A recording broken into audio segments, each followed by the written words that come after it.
How's it going, everyone? I am ND Sean 45, I'm Irish Benjamin 57. and together we are the two Irish brothers. And after a 3 week hiatus, we are back. How's it Yes, feel, we Ben? are. I'm fantastic. I am absolutely fantastic.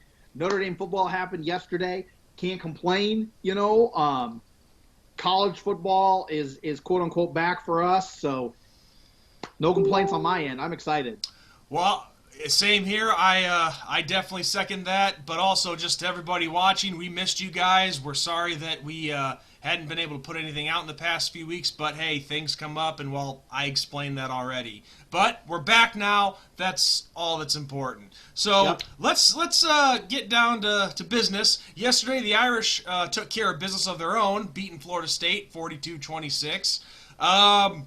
Not the end result that I had thought. I mean, I think I projected what, 42-14 or 48-14, something like that. Yeah. And honestly, if it was, in my opinion, if it wasn't for a couple of Irish turnovers, that could have very well been close to the score. Right. Oh yeah.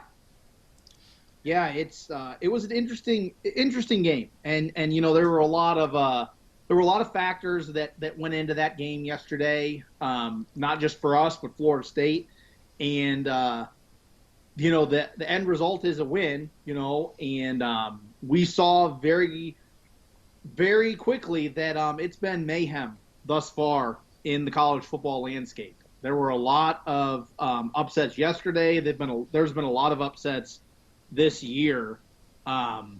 So it's just to survive and get to the next week. And even if you got to eke out some wins, you're eking them out, and the other teams aren't. So you can't really complain a ton about that. So Well, and also, before we even go any further into the game yesterday, you and I both know, and we've actually seen it in the past 24 hours, people in our fan base complaining about this game last night. Oh, because we didn't beat Florida State by such and such amount of points, or that we didn't put up more points, or this happened, that happened, whatever. You all have to remember something.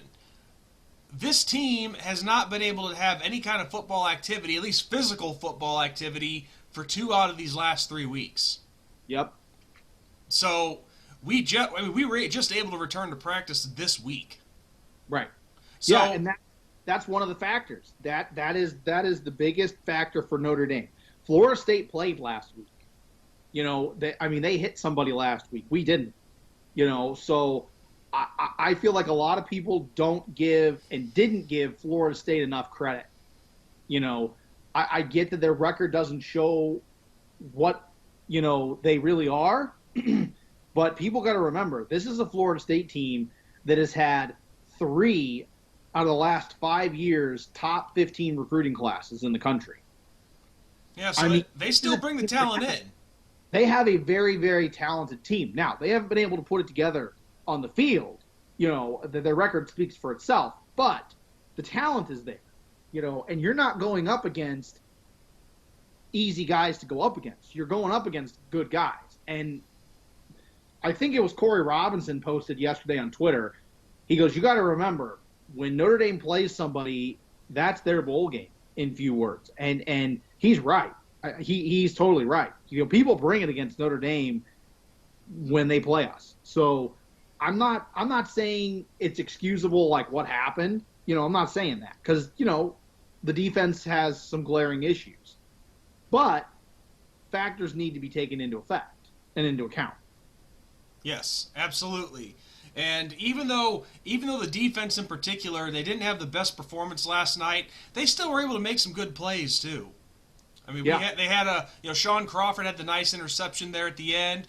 That defensive front seven was getting into the backfield. They made a couple of sacks, a couple of tackles for losses. So it really wasn't this doom and gloom performance that so many of us in our fan base might see last night as. You know what I mean? Right. Right. Yeah. And I totally agree. And what I liked is that when we fumbled that ball and Florida State got points, they got points. They didn't get a touchdown, thankfully, but that first fumble, they got 3 points out of it. We did not lay down and roll over. We went right down the field, I think in 3 plays, and scored a touchdown. Okay, that's what you're going to have to do against a bigger name team. That bigger name team is going to try to force a turnover and potentially might force a turnover in the beginning of the game. And instead of saying, okay, the momentum's gone, this is still our game, let's go do what we need to do. And they did that throughout this game last night. There were big swings that could have been potential killers for Notre Dame, and Notre Dame righted the ship and took care of business. Yes, they did. Yes, they did, absolutely. And also, some other positives that I really have to talk about. The offense was on fire last night. In particular, the running game. Yes. Kieran Williams, in particular, your prediction for a breakout star this year, he had close to over 200 yards on the freaking ground and a couple touchdowns. And one thing that I like seeing is our future. Chris Tyree, he hit the century mark last night, got in the end zone once. And even though he didn't really have the best of presence on the field, it was nice to see Kevin Austin back out on the field getting some reps at wide receiver. Yeah.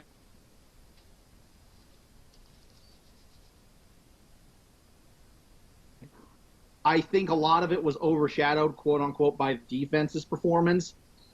And to be honest with you, Sean, yesterday was not a good day for defenses across the country. Not even just Notre Dame. No. But I mean, you go through the top 25, and even not even just the top 25, you go through the top 3 and 4 and 5 teams, okay? Look at their scores. Alabama gave up 48 points to Ole Miss that was unranked.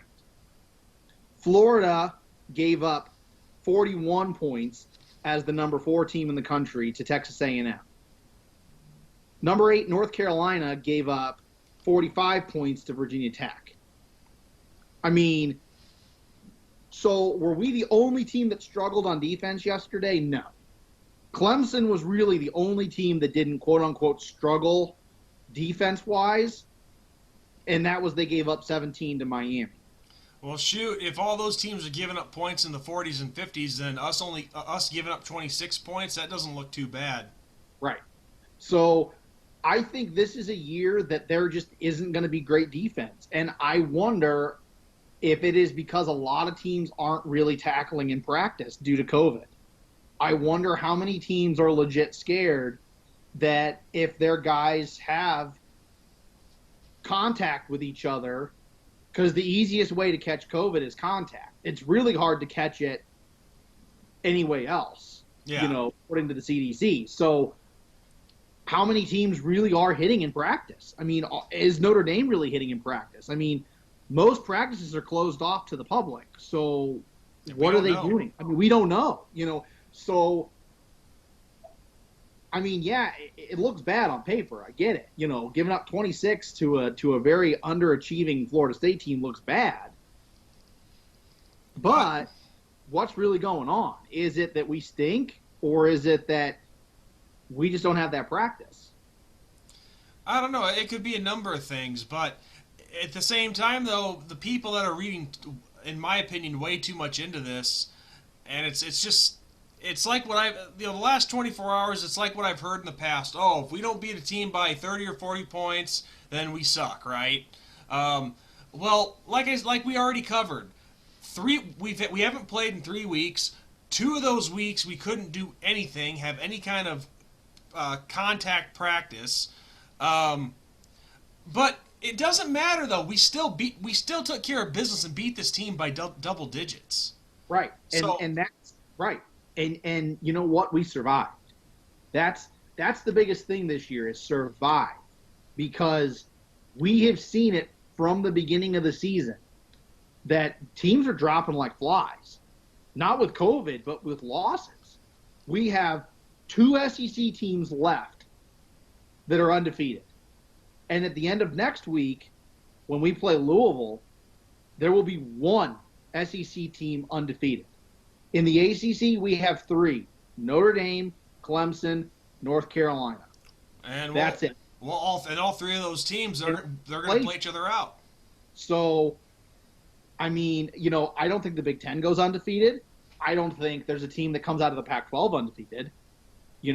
The Big 12 has nobody undefeated left. Nope. I mean, survive. Even if you got an eke out a win against no-name state, at least you're not losing that game. And it stinks saying that. And I don't like winning close games to a very unranked, very underachieving team. But right now, this year, survive. Yeah, that's really all you can focus on. That's pretty much the mantra of all the college football this year. At least that's what I think it should be anyway. But regardless, even if this wasn't a pandemic year, I know people would be reading so much into this anyway.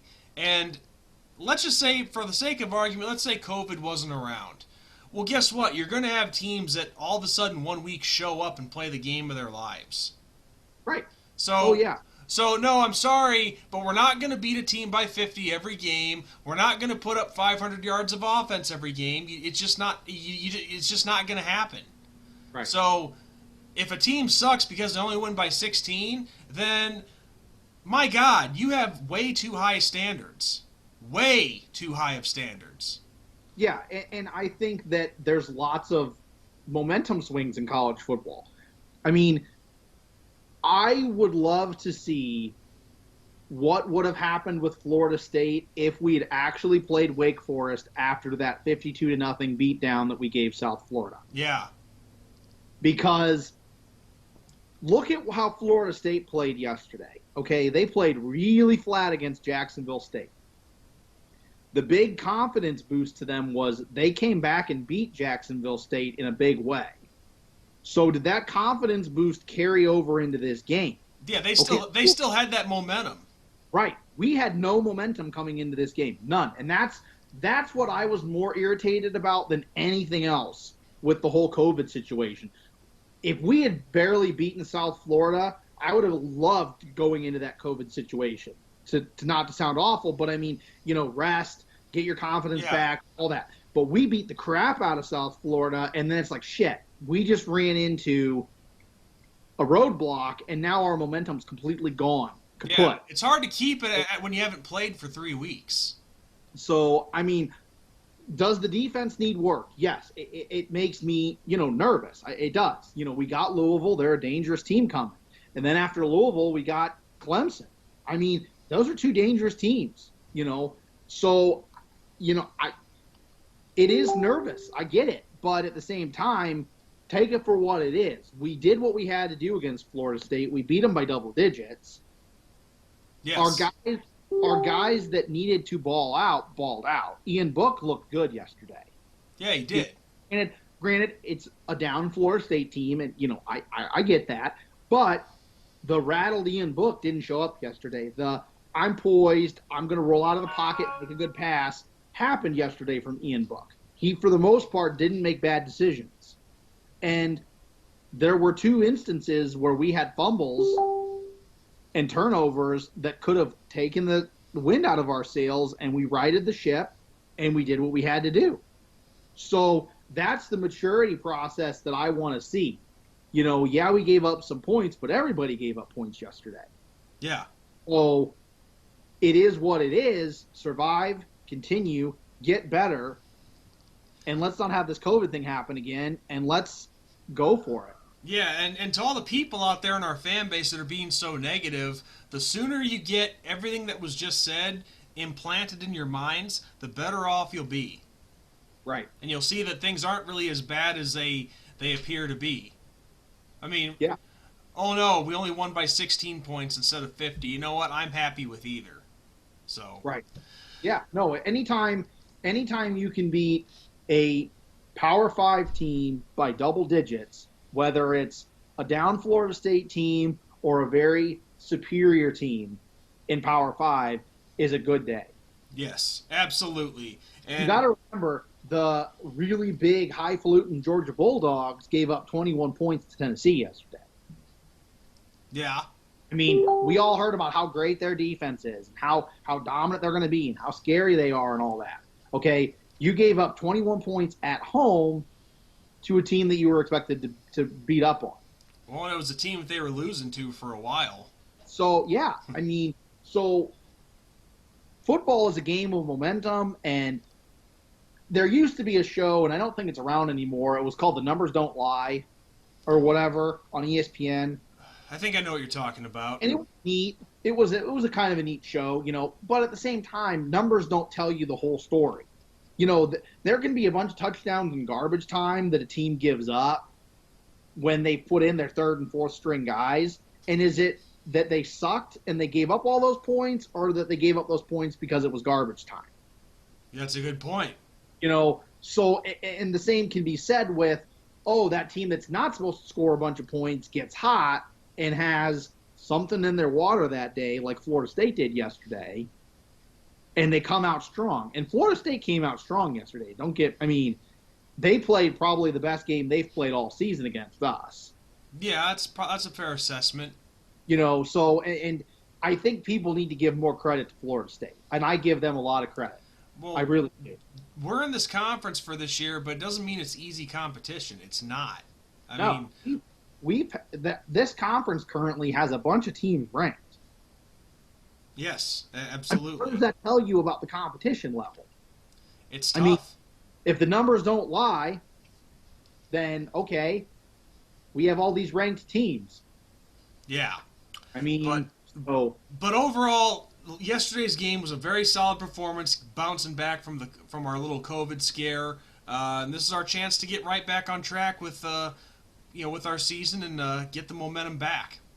Yep. And so one last thing, Ben. We covered all the basics. Our running game was phenomenal. Passing game had a good day. Javon McKinley crossed the century mark in reception yards, which was really good. And Michael Mayer, the tight end, we know he's only going to get better as time goes along. All right, guys. Well, we've covered everything we've had to cover. So on that note, I'm ND Sean 45. I'm Irish Benjamin 57. And on that note, we say God bless, good night, and go Irish. Go Irish.